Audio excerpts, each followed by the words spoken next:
That's a pretty slick cup. This is a really nice cup. Be my new cup. I'll tell you, if there's one thing I'm a sucker for, it's a good drinkware. I know.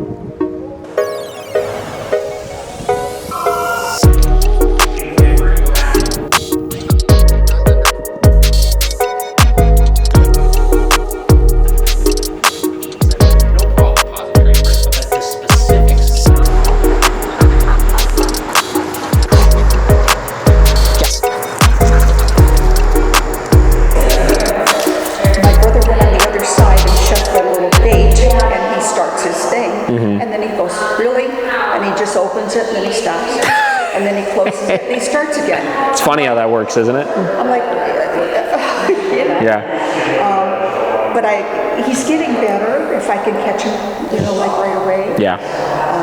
He is recalling a little better now. Yep. But we still need some work on it. Sure. All right. Yeah, barrier reactivity is an interesting one because it really is the barrier that's typically causing the problem. Like if you look at most of these dogs, like you were saying, he's insecure, right? And he's learned to put on this front with the confidence of this barrier separating, you know what I mean? And as soon as it goes away, it just shows who the dog is, like, oh no, I'm not doing anything, you know? So very normal. So as far as the barrier reactivity, you said that's the big issue right now? Yes. And is it just in the backyard that you see it? Yes. It is. You don't see it out the front window or anything like that? He's always at the front window barking at the UPS or Amazon, or if somebody comes up the door. Yeah. You know, those kinds of things, yes. Okay. All right. And actually the leash. If you would try to interact with him right now, he would not. Yeah. He would not behave. All right. Okay, so a couple things with that. So as far as the on-leash greetings is concerned, yeah, we don't do those at all. Obviously, I'm sure Matt told you that. You know, they're like the worst way you can socialize your dog. Because again, barriers resemble restraint, right? So if he's can't get away, right, he's gonna only feel like he should react to get people to go away, right? As far as the reactivity out the front window, that I would consider the same as the reactivity you're seeing in the backyard, and it's something that, because it's still, right, he's reacting at something behind a barrier, right? So I address that as well, typically, because if you let it slide there, but then you kind of try to correct it in the other situation, it's confusing, because it's the same thing in his mind. So he's like, half the time I'm getting away with this, half of the time I'm getting in trouble for it, right? So he doesn't know what the expectation is at that point. So you definitely want to address that as well. And again, you look at where it's coming from. A lot of people are like, oh, dog's protecting the house, this, that. No. He's just scared, right? And that person coming up is a threat, and he's learned that this big aggressive display is making that threat go away, which we don't want, obviously, right? So definitely address that all the same. Now, as far as the reactivity when you see it in the yard, how are you currently trying to address it? He's actually pretty dog social. So I had a problem with that. What I would do mostly, you know, I wouldn't do this for sure. No. No, I mean like you said he's reactive in the fence in the backyard, right? Right. So how have you been trying to address that? Well, I've been telling him no. Okay. Come. Okay, I gotcha. And he's getting better about coming. Yep. Okay. So one thing with that, so you're good on the correction. That's obviously what we need to be doing. I actually would not worry about the come command after. Not that you can't recall away, but we want to see that he's going to disengage on his own from that, regardless of if we give a command. Because again, I don't care what he does in the backyard as long as he stops doing that thing, right? So we want to make sure that our correction by itself without the need of that come command is going to get him to stop rehearsing that behavior, right?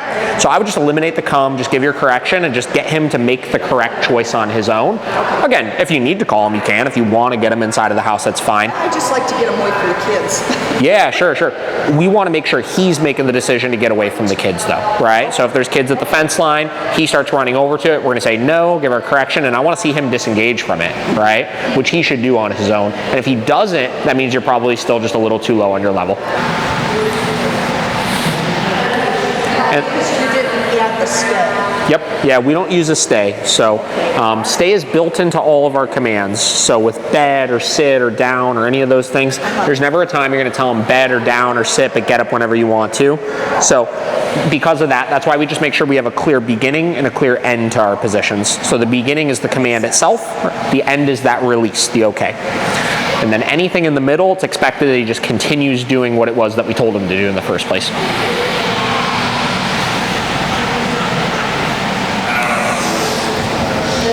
And obviously when I go back, I'm going to pick up that leash, pause for a couple seconds, okay, then release. Much better.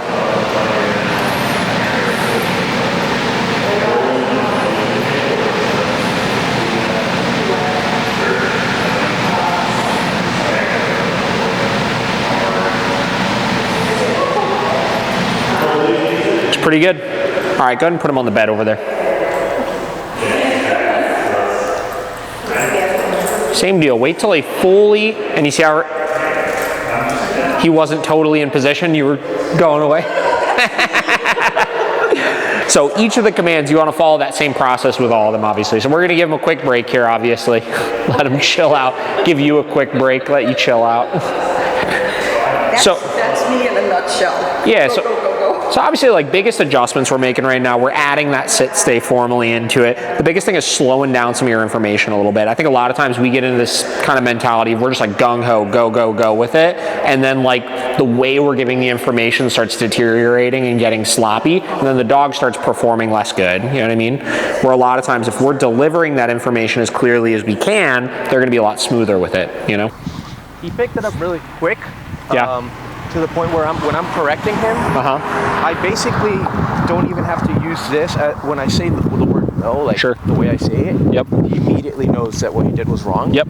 And fixes his behavior. It fixes his behavior. So yep. That's good, right? If I can still correct him without the need of this, yeah. Or what do you think about that? Kind of, right? So it's normal that the dog will develop the same association with the no marker in itself as they do like a correction. Right. But the only reason for that is because it's predicting the correction, right? So because no comes before the correction, they start to know when they hear that word, get ready for the correction, which is why you'll see that visible response and they know they did something wrong. Right. The problem is two things, right? So long term, if you do it too much without the correction, it'll lose its value as he realizes, wait, it's not actually coming, right? And two, the goal is not that we tell him no and he fixes his behavior. The goal is that we don't have to say no in the first place because he stops making that mistake, right?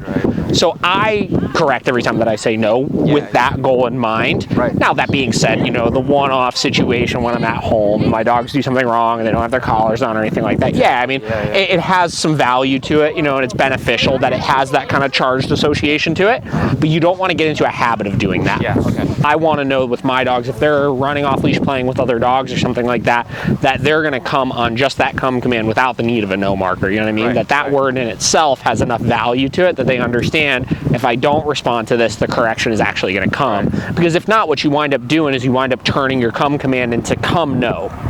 You know what I mean? Yeah. Where like come no is the command. They don't listen until after they hear that no marker. Okay. Yeah, and that's where, you know, training is a very relationship-based thing, right? Yeah. So you have this relationship with him of working, right? Like you enforce these things, he knows what to expect with you, stuff like that. Right. Somebody else, that's not necessarily the case. I always used to make the joke, like, my dogs are very well trained at this point. I've been training with them for a long time. But if I were to just give you one of them and just be like, here you go, you know, with no instruction or training or anything like that, within 24 hours, you'd be calling me like, these dogs have no training, you know what I mean? So it's the same deal when you get into like pet sitters and walkers and stuff like that. It's, you know, unless they know the language and they know how to communicate effectively, they're just not going to typically listen to them. And at the end of the day, I always say it's not necessarily their responsibility to have to do the training with my dog either. So, you know, if you're going to have them walking them and stuff like that, it's like as long as they're not complaining of like, oh, he's so bad, this and that, I don't give a shit what they're doing, you know? And then if for whatever reason they're like, hey, you know, I'd like to learn how to do this, I'll show them, you know? Yeah, exactly. And what they do with him is not going to dictate his behavior with you because it is relationship based. You know, if I go to town, I'll usually leave one or two of my dogs with my parents, and you know, they don't do anything training wise with my dogs. But as soon as I'm back, my dogs know the rules apply again. It's not like I have to spend weeks, you know, brushing them up and stuff. So is the reactivity and kind of impulsiveness and stuff the big reason for signing up for training? Yeah, and the other thing was, you know, we send her to daycare usually like once or twice a week. My husband and I work, so.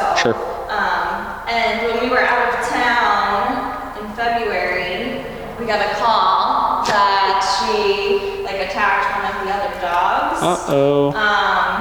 Yeah, and they were like, sorry, she can't come back here. And so that part of it. Did they say what happened? So they don't really know. They have a video and they said like, you know, she was just like next to this other dog and the next thing you know, she was like on its neck. Okay. She's not a huge fan of little dogs, Sure. which is weird because she's a little dog. But they always put her in like the little dog side of the daycare. Yeah. So yeah. Fair enough. Yeah. Do you socialize her much on your own? Not really. Okay. Not really. She, my parents have a dog. They live in Philadelphia. We go there like 2 or 3 times a year, and she does fine with their dog now. The first time we went, it wasn't great, but yeah. Other than that, not really. No. Okay, I gotcha. Well, we'll get into socialization as we move along as well. Yeah. So let's do this. I'll take the leash from you. What I want to do first is I want to just take a look at where some of her leash stuff is at, make sure all that looks good. From there, if it does, like I said, we'll start jumping into ECollar stuff. So you can go ahead and just kind of chill over there. I'm going to start with just a little bit of walking with her. So far only really needed to do it about 2 or 3 times. She's doing pretty good. So the goal is obviously that she figures out how to just avoid it and obviously just does it on her own. So you seem like a smart cookie.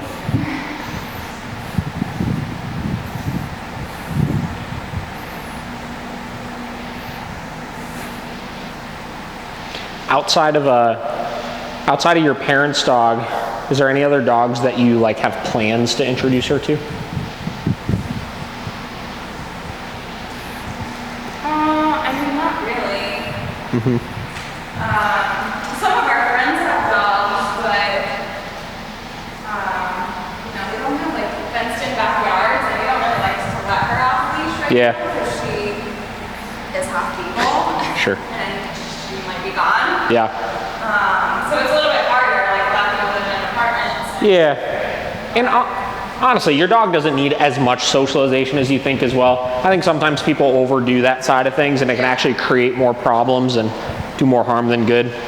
So, you know, we want to have a couple dogs. We can get our dog around every now and then, but it doesn't have to be. Yeah. So usually what I recommend is when you go to do this at home, start off with just like in a contained area, whether it's a yard or whether it's in a parking lot or something like that. Once it looks good there, then you could take it out and about. And that level seemed pretty good at the end there for her. You want to go off of how she's responding to it. I think one of the biggest things people make the mistake of is they get hung up on one number, right? Yeah. So she ended at a 50 there, so some people would just be like, 50 is the number, right? And they never go higher or lower than that, when in actuality it changes literally all the time. Yeah. You know what I mean? There's times that you'll take her out and 10 to 15 will be more than enough. There's times you take her out and might need a 70, you know? It's just contingent on how she's responding to it. So to combat that, what I try to do and what I was doing with her as I was working with her is every time that I used the ECollar, I kind of asked myself, did she care too much about that or too little about that? And then I'll make a little adjustment up or down. So I'm being fluid with her state of mind as it changes. Okay. Good job. Good job. Okay. She looks awesome. I mean, she's flying along. We practiced the 6 days before. Yeah. I mean, she looks really good. And she took to the initial ECollar pretty well. You know, I mean, it helps that you've used it before, obviously. Yeah. You know, she doesn't have like a, you know, this isn't like the very, very first time she's ever feeling it, but she still took to it pretty well. I mean, I'm sure you never worked her as high as we did for some of the stuff today, so. So yeah, that's all we're gonna do with her today. Okay. As far as things to work on with her, like I said, the sit stays, don't worry about doing with the ECollar this week. If you've been working on them with just leash and food, you can keep doing that if you want to. But the only thing you're gonna be using the ECollar for right now is the walking. And again, don't be afraid to adjust those levels and go up or down as you need to, and go as high as you need to. You know, if you're around distractions and stuff like that, you'll probably find, especially since we were around crazy distractions today, it'll probably need to be even higher than that, you know? So just get that stuff under control. The faster you get those distractions under control on the walk, the easier this is all gonna be. Where if you kind of play this game where it's like you work like just high enough for most things, but not high enough for the distractions, you're gonna still sit in that place where it's like the walk is good like 75% of the time, and then 25% of the time it's still kind of a mess, you know? All right, so she ended looking pretty good with that. Even with the dog coming through, she redirected away from it really nicely. So in a second, I'm gonna have you guys start jumping into this, and we'll see how she does with you guys. Do you have any questions so far on that? Yeah, so like what button is We'll go over that in a second.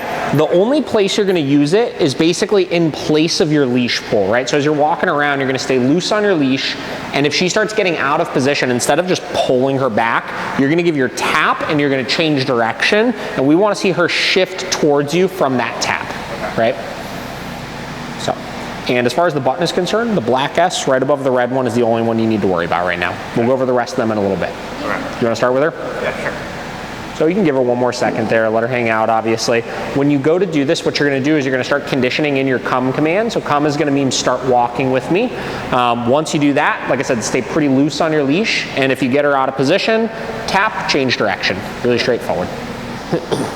That's that frantic energy that she's got in her just coming out, right? She's been like bottling it up and controlling it this lesson, but you could tell as she kind of shifts between working with you guys, because she has associations of getting away with a lot of these things, now she's just like, what the hell are you doing? You know what I mean? So you gotta make sure, obviously, you set that clear boundary. You know, and especially, you know, if they're kind of dramatic about the correction and stuff, I get, like, we don't want to, but two things. One, it's really low right now. Like, it's set to a 12, which if you put on yourself, you wouldn't even feel it. Like, it's really low. And two, if she continuously acts really dramatic like that to it, we'll just bump it down a little bit more. Yeah. A lot of it is just her getting used to the sensation. You know, it's really startling initially for them just because it's like comes out of nowhere, you know? And it's not even so much that it hurts or it's painful or anything like that. It's just like she doesn't know what it is. 99% of the problem here is she's just kind of seeing you guys as somebody that she can kind of control when she's stressed out and overwhelmed and stuff. Yes, right? So we got to get her just focusing in. That's it. And what was interesting is after you gave, what, 2-3 corrections or so, her response to it went down, right? And that kind of goes to show you, again, it's a little bit of dramatics right now, right? And like I said, I get it. Like, well, she flinched, but it wasn't as dramatic, you know what I mean? Which is why, like I was saying, like a lot of this is not it hurting her or anything like that. It's just, it's like she doesn't know what it is, and it's like she's like just throwing a tantrum over it, you know what I mean? So, like I said, I get it. Like, we don't want to feel like we're hurting our dog or anything like that. I'm just saying it because I'm assuring you that you're not. Yeah. I'll take the leash back. No. All right, so I'm gonna go ahead and do that again here. Come. And we're just gonna kind of switch back and forth a few times doing this. To know what to think. Well, again, so she's not used to walking like this, but what she's used to walking like is out wherever, right? And obviously with the leash, you're able to keep her closer to you, but if that leash wasn't in your hand, she would still be everywhere else, right? So when dogs have that much intensity towards doing a behavior, like when you were in the lobby and she was just frantically trying to get to all of those other things, initially when you work through that and you teach them the opposite of focusing on us, they have to take that same intensity and like throw it into something else, which is why we're getting the equal intensity of let me just stay as freaking close as possible to you guys. Yeah. But it's a healthier alternative to the first one, and what happens is after a couple of days of doing it and her doing it successfully, you see it even out, you know what I mean? Where it's not quite as intense because she's getting mental stimulation through doing a lot of this, and she's gonna get tired after a while, so it'll be a more calm way of doing it. Yeah. Or she's tired.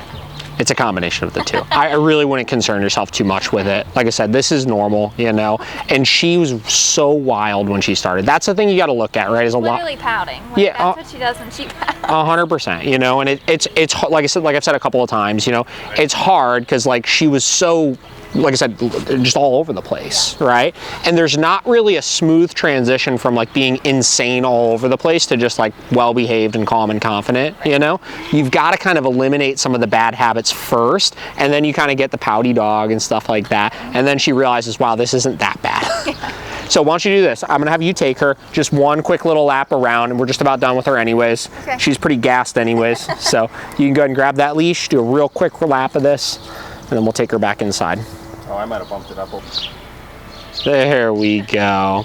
Also, the last time that you just did it and the time you just did it was the first time she did not even try to jump on you guys, which is also where some of the pouting is coming from. She's realizing that's not an option, so she's like, you know what? Yeah, so basically how you're gonna incorporate this at home is you're gonna start off for your next couple days just working the drill like we did. So try to pick like an open area that you could do it in as opposed to like a straight up walk, right? After a couple days of doing this, once she's doing it smoothly, you would incorporate it to your actual walk. And again, we'll get more into doing that a little bit next time, but you could start adding it into that and you should see a big reduction in that pulling.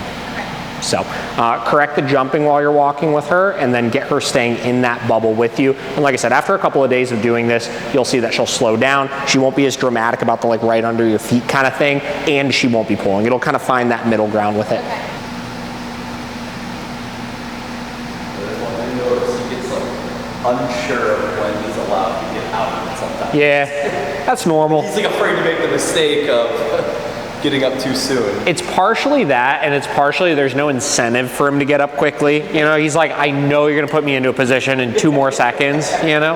Where when the dog really starts getting that okay, it's when you start using it in real life situations where it's like, you put him in a down, and then you're telling him okay to go like run in a field, right? Or you're telling him bed, and then telling him okay to go get his food, or, you know, bed and guests come over and you go say hi. Yeah, something that's exciting for him to get up and go run to, because everybody looks at okay like, you know, it means get up, which it doesn't, you know what I mean? All it does is it marks the end of the position. So in order for the dog to want to get up and go do something else, there's got to be something in it for them, you know what I mean? So, you know, if I tell him, let's say right there you tell him okay and he stays there, I actually would not repeat okay again because it doesn't mean anything. I would just encourage him up if I need him to, or use the leash or something. Yeah, exactly.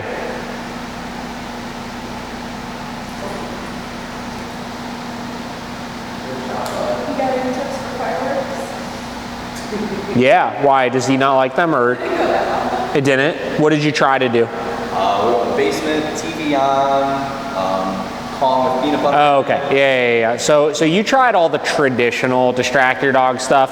You got the biggest thing with fireworks is we get sometimes so emotional about it because our dog gets so emotional about it. It's like, oh my God, he's so scared, he's traumatized, this, that. You have to just work them through it, right? And dogs that have serious noise phobias or firework phobias or any of those types of things, the treats, the toys, the safe spot, all that kind of stuff, it does nothing but kind of cater to the dog's fear. You know what I mean? You have to get their mind focused on something else. And typically speaking, a bed stay or something like that is like the best thing you can do, with the expectation that because he's so scared or so distracted by those fireworks, you're probably going to need a real high level initially to get him to focus enough in on the bed stay. And it's kind of like one of those things where everybody looks at that and they're like, well, he's so scared, so why would I do something that's going to make him really scared? But it's exactly the point, right? He's already so scared, so that temporary big correction we give to get him focused back in on something else is kind of like smacking him out of that huge state of fear and arousal that he's getting into, so that he could finally start to settle down, right? Because once you get him finally able to focus in, you don't ever want to get too like complacent with where your training is at. You always want to look for the next step of like, how can I challenge this a little bit more, you know? Because you'll see if you don't, you'll just get comfortable here and just plateau off. Where if you keep them working and you keep them working through hurdles, man, they'll keep thriving from that.